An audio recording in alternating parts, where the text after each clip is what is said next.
Hi, I'm Dr. Dani, and today on Dr. Dani TV, I'm going to be talking about the effects of low-grade chronic stress on your brain fog, your memory, and the causes of brain fog, and how to beat a foggy brain caused by chronic stress.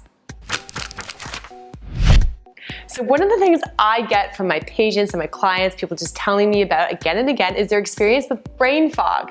And often they've gone to see a naturopath and they've been told that this symptom is caused by adrenal fatigue and that they need to take supplements and possibly even adrenal hormones to get rid of it. But unfortunately, it's just not that simple, and that's how they usually end up with me. But the adrenal fatigue theory isn't totally off the mark either, so let's get into details and explain what is actually going on inside of there. So studies have now proven that our brains are super sensitive to stress hormones and that we have different sensitivity levels to stress on a brain level at different points in our lifespan. So chronic low-grade stress it's almost universal these days, and no one wants to admit that they're suffering because it's so common that being stressed and overwhelmed is just the new normal, and you don't want to act like you can't cope, or you can't keep up with your peers and you don't do it all. So no one really wants to talk about it, but the thing is, stress over a lifetime, it can really add up. And by the time we're in our late 20s and early 30s, many of the clients who come to see me, they're young and healthy, but they come to me because they live in a constant brain fog, and they find that they need caffeine to get going and be productive during the work week. And then they have trouble shutting off their brains before bed. So it's this double whammy. And it just doesn't start when we get a job or become adults. The stress starts really young for lots of people.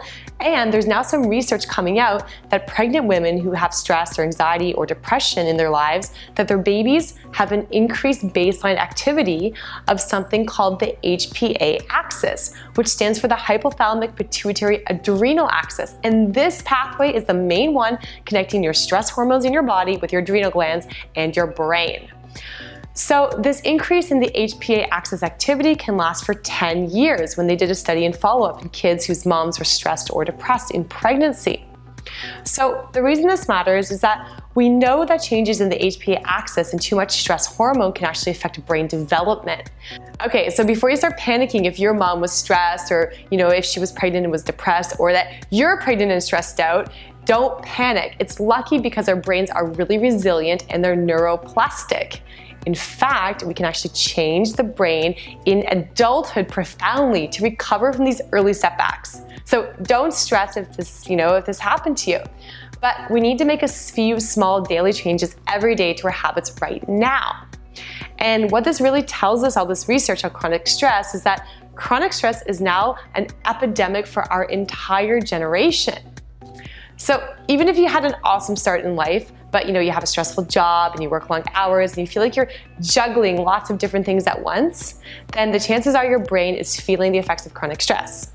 And we know that low-grade chronic stress, or even just subjective low self-esteem, causes your hippocampus to shrink. And your hippocampus and your hippocampal neurons are the most sensitive neurons in the brain to stress. And guess what? These little guys, they actually they help you remember things and learn new things. So the hippocampus is the part of your brain that is involved in learning and memory. So this is why it's probably all coming together for you now. If you're chronically stressed and you're at risk for burnout and you have brain fog or fuzzy brain, you have difficulty retaining new information, and you might just think like you're forgetting things all the time, especially really mundane but important things, and it might really stress you out even more because you think that you're going crazy and you're losing your mind because you can't remember where you put your keys. So in plain English, what this means is that chronic stress is actually toxic to parts of our brain involved in learning and memory, and chronic stress also activates area of the brain involved in fear, like our amygdala.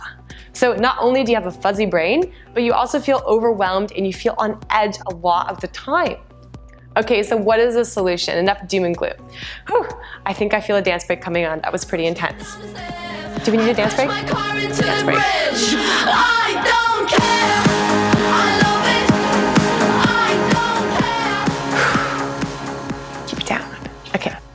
So the solution is not going to live in a cave, thankfully, or meditating hours or even 1 hour every day, which is really hard in busy life. it is actually learning to activate what I call resiliency networks in your brain.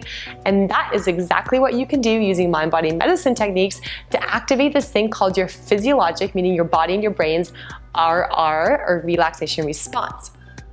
So what it does is it activates something called your parasympathetic nervous system through breathing a certain way, and it also helps your brain make more happy peptides over time.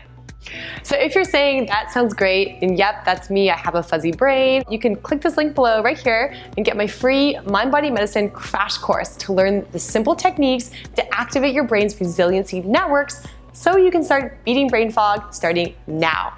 And in the meantime, you can also deepen your yoga practice and start feeling happier at the same time. This video, please share the love and like it and share it using the links here and here. Whew! Okay, dance break. Do we have a cute animal around? I think I need a cute animal break. Where's the cat? Meow. He's locked upstairs. Meow. Okay.